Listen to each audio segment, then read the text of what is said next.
continue our exercise 9.4. So first topic we have partial identity for sine and cosine.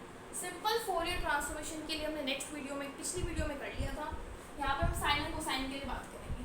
If FCS and GCS are respectively the Fourier cosine transformation means Fourier cosine transformation of the function f of x is FCS.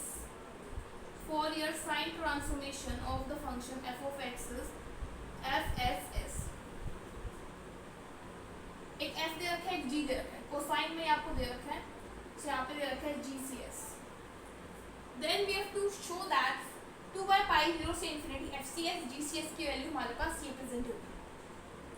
So हम proof करते हैं by left hand side या फिर right hand side का करते हैं, क्योंकि पीछे वाले क्वेश्चन में भी राइट हैंड साइड कर दिया था. तो राइट हैंड साइड का यूज करते हैं 0 से infinity f of x. Now gx को हम इनवर्स में लिख लेते हैं 2 by pi 0 से infinity GCS cos of sx ds. Inverse हमने डेफिनेशन लगा दी gx पे, से आ जाएगा 0 से infinity f of x 2 by pi constant और GCS भी constant.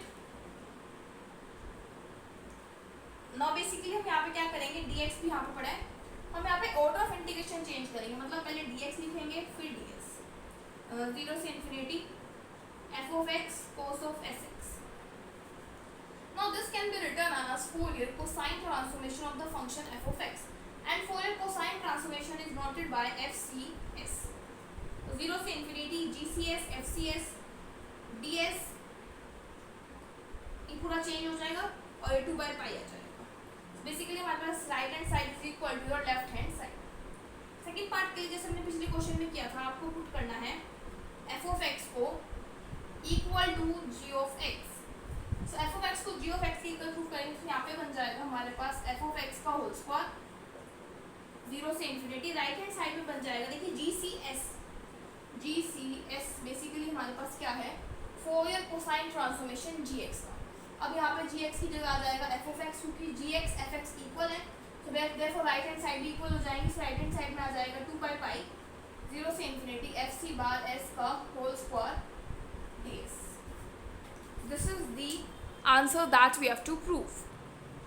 Next we have example number 1. We have to find the Fourier sine and cosine transformation of the function e की power minus x by using its second derivative. देखिए second derivative की फॉर्मूले हम पिछली video में discuss कर चुके हैं. तो बेसिकली यहाँ पे f of x आपको गिवन है e की पावर माइनस x.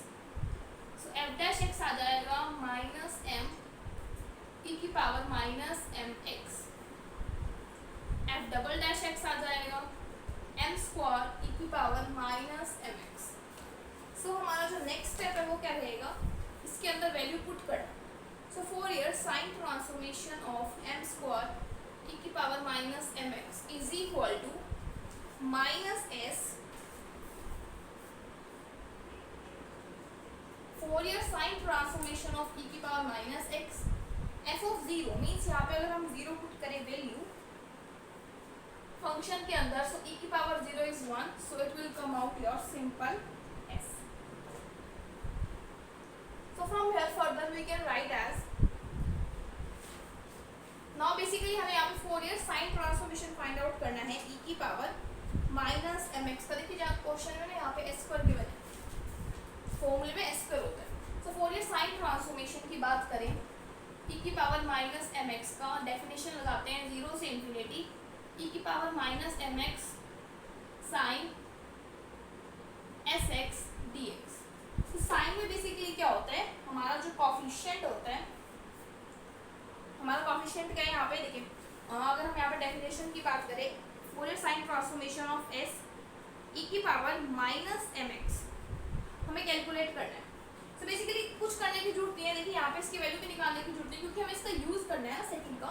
तो हम इसको राइट हैंड साइड में ले आते हैं, यहाँ से m स्क्वायर कॉमन आ जाएगा, m square Fourier sine transformation of e की power minus mx s square Fourier sine transformation of e की power minus mx is equal to s. So यहाँ से फोरियर साइन ट्रांसफॉर्मेशन e की power minus mx into m square plus s square is equal to s. So divide में चला जाएगा, ये आपका result आ जाएगा. नेक्स्ट हमारे पास आता है Fourier cosine transformation of F double dash X की वैल्यू ही होती है। अगेन यहाँ पे पुट करते हैं Fourier cosine transformation of M square E की power minus M X is equal to minus S square Fourier cosine transformation of function E की power minus X minus F dash zero के अंदर अगर हम zero put करेंगे तो हमें मिल जाएगा माइनस। अगेन इसको राइट हैंड साइड में जाते हैं, यहाँ से एम स्क्वायर कॉमन आ जाएगा, M square plus S square Fourier cosine transformation of E की power minus M X is equal to minus M. So Fourier cosine transformation of E की power minus M x हमारे पास आ जाएगा, देखिए एक minus इसका भी प्रेजेंट होता है प्लस बन जाएगा M upon M square plus S square. So ये हमारा रिजल्ट आ जाता है। Next we have example number 2 using partial identity हमें प्रूव करना है। सो यहाँ पर कौन सी पार्शियल आइडेंटिटी यूज होगी, देखिए दो पार्ट्स हैं तो एक में साइन की यूज होगी एक में कोसाइन की यूज होगी। फंक्शन आपको ध्यान रखना पड़ेगा, फंक्शन है ई की पावर माइनस एक्स, बाकी आपको कुछ चीज ध्यान रखने की जरूरत नहीं है। सो हमारे पास पार्शियल आइडेंटिटी होती है 2/पाई 0 से इन्फिनिटी। हम सेकंड आइडेंटिटी यूज करेंगे Fourier sine transformation of S का whole square is equal to 0 से infinity mod of F of X का होल स्क्वायर डीएक्स। सेकंड वाली यूज करेंगे, इससे जो सा पार्ट प्रूव होगा वो हमारा आंसर आ जाएगा। सो एफ ऑफ एक्स है हमारे पास ई की power minus x and basically यहाँ पे हमें क्या चाहिए Fourier sine transformation. So Fourier sine transformation of S basically हमें यहाँ पे ये चाहिए। तो देखिए फोरियर साइन ट्रांस इसका मतलब होता है Fourier sine transformation of E की power minus X that is 0 से इन्फिनिटी ई की power minus X sine S X D X. So ये आ जाएगा S upon S square plus 1। ये हमारे पास पार्शियल आइडेंटिटी है और यहाँ पे डी एस आता है, ठीक है। अब एफ ऑफ एक्स का स्क्वायर मीन्स 0 से इन्फिनिटी ई की power minus 2x dx। Right hand side में आ चुके हैं, लेफ्ट हैंड साइड में आ जाएगा 2/पाई 0 से infinity s upon S square plus 1 का whole square ds। Right hand side को सॉल्व करते हैं, ई की power minus 2x upon minus 2 limit 0 से इन्फिनिटी माइनस 1/2 ई की power minus infinity first limit E की पावर 0 1 से आ जाएगा 1/2। लेफ्ट हैंड साइड में देखिए आ जाएगा 2/पाई 0 से infinity s upon S square plus 1 complete का whole square ds is equal to 1/2। So यहाँ से 0 से infinity s upon S square plus 1 का होल स्क्वायर ds की वैल्यू आ जाएगी π/4। अब जो हमें प्रूफ करना है, देखिए सेकंड पार्ट से मैच कर रहा है, बस डिफरेंस क्या है, यहाँ s है और यहाँ पे x है। तो यहाँ पे हम रिप्लेस कर देते हैं s को x से आ जाएगा 0 से इन्फिनिटी x का स्क्वायर एक्स स्क्वायर प्लस 1 का whole square dx is equal to π/4। हमारा रिजल्ट आ जाएगा। सेकंड पार्ट आ चुका है यहाँ से। फर्स्ट पार्ट के लिए हमें मतलब फोरियर कोसाइन ट्रांसफॉर्मेशन यूज करना पड़ेगा। देखिए राइट हैंड साइड में तो सेम ही टर्म रहेगी, इसलिए हम ये पे छोड़ देते हैं। अब बेसिकली हमें चाहिए Fourier cosine transformation of E की पावर माइनस एक्स। देखिए यहाँ पे चेंजेस आएंगे वो मैं कर रही हूँ। कोसाइन ट्रांसफॉर्मेशन में फंक्शन आएगा 1 अपॉन एस स्क्वायर प्लस 1 का होल स्क्वायर। ये हमने सेकंड एक्सरसाइज में डायरेक्ट रिजल्ट यूज किए थे। तो यहाँ पे एफ सी एस का whole square means 1 upon S plus 1 का होल स्क्वायर से यहाँ पे बस एस की जगह 1 आ जाएगा।